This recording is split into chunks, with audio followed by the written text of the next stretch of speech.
What is going on, guys? Welcome back. Commentary for you. Want to thank my sponsor, Steel Supplements. Link and discount code down in the description. Also talk about them all the time. You get one, I know you're going to love it. Glance LED. Very simple unit. All you got to do, plug it in, connect it to your internet, tell it what you want to see. It's going to keep you up to date. Real live data. NASCAR, NFL, NHL, NCAA, NBA, you name it. Even if it's not sports, you just want news, stocks, weather.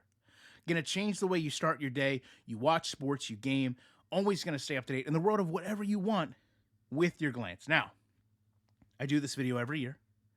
We're going to go through multifaceted failures.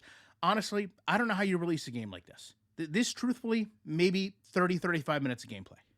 And we're going to look at every failure of key issues with this game. Let's start with blocking. Right? Let's look at this area right here in this halfback. Why is he not going over to pick up? Why is this tight end standing in the middle of nowhere? Why do you have this interaction even happening at all? Two players can't block, but we're passing linemen off. Watch this interaction, right? You've got a defender completely free shot at the quarterback, but we're passing defenders off to run off into nowhere. We have the tight end running backwards fast as the halfback runs forwards. Again, I don't know how you release a game in this state and care about the product. Now, I want you to focus very specifically on this lineman. We're gonna call him Clint, okay? So Clint really doesn't do a whole lot. He starts off by running into, but not aiding in this block, gets pushed backwards, and then decides, as the quarterback is essentially getting sacked, that he's gonna run over and pick up a block, while the quarterback's literally thrown in the ground. Looking at it from this angle, this is a mess. You can't read this as a quarterback, no matter how good of a gamer you think you are. Now we're going to move forward, and we're going to look at it from the other side. This play right here happens to you, you're going to turn the game off. I guarantee it. This is such a frustrating play because you know what this is? This is a Madden play. And again, we're going to talk about the blocking, and we're going to try to understand some of the logic here. But we're also going to understand the angles a little better. So we're going to start off by looking at this player right here and understanding that we're supposed to be protecting the quarterback. It's not a hard concept, guys. So when we're dropping back and we're setting, we're doing a play action, that's fine. Everything is fine until right now. I don't have a problem. The problem starts when all of a sudden we're going to disengage for no reason. Why did this happen?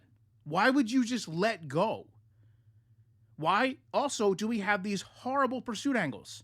Look at where he can run to the quarterback, but instead, we have to pop a squat. We have to make these really harsh, like 90-degree cuts. And you're going to see this later on. This breaks the game so badly. And you can see now you have this really odd angle. Now, before we go to what happens down the field, I just want you to watch the halfback. Halfback's going to be middle of your screen. We're going to call him Jim Dangle, okay? Because he's going to be new boot goofing over the entire line. Why?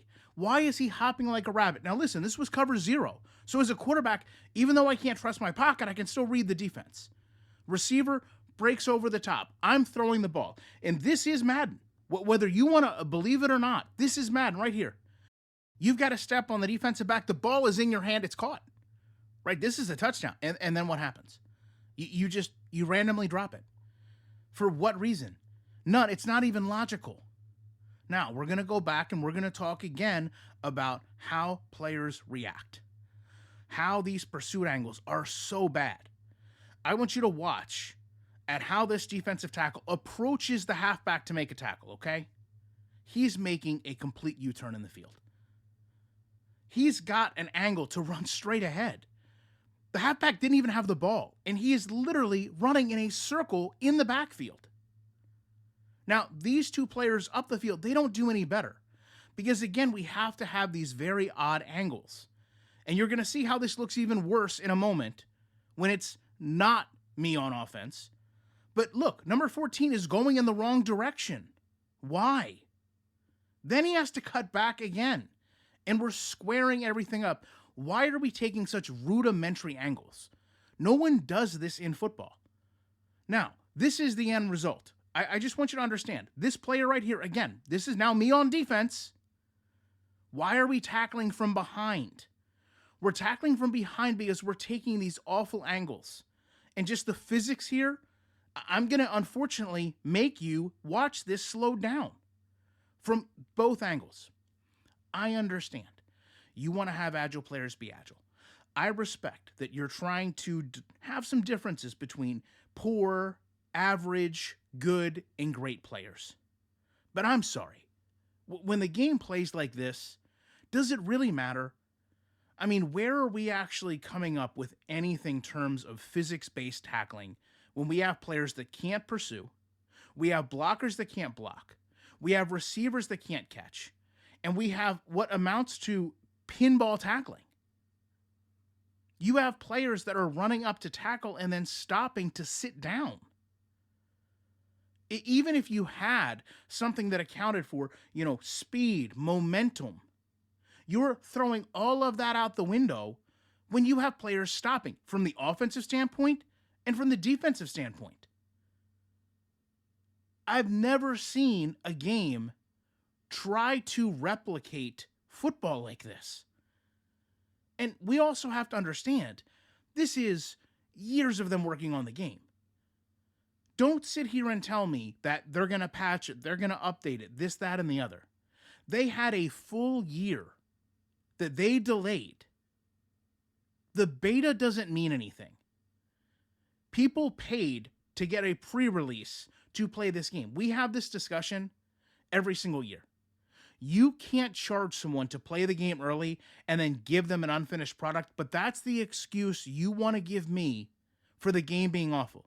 You want to tell me, Ryan, it's okay that people pay $100 early for the privilege to play this game, and you are essentially admitting that your excuse and rationale for why the game is in such a bad state is because even though EA charged gamers that money, they're giving them an unfinished product. So this is a situation where effectively what we're saying is someone's paying for the privilege to beta test a game so that when you get the game on its actual release date, it's in the state that EA expected it to be in the first place. I will offer, again, there is a reason why all those delays, all that time, we didn't see gameplay until this weekend. Because they knew once this got out in the wild, there was going to be issues. Now, I know people that are sitting there and saying, hey, outside of gameplay, we can't edit players. We can't change attributes. We can't make edits. I haven't even got to that point. I'm still just trying to get past broken logic X's and O's. So many people just wanted NCAA 14 ported up. And to that point, graphically, I'm sorry. This game does not look like it's running in 4K.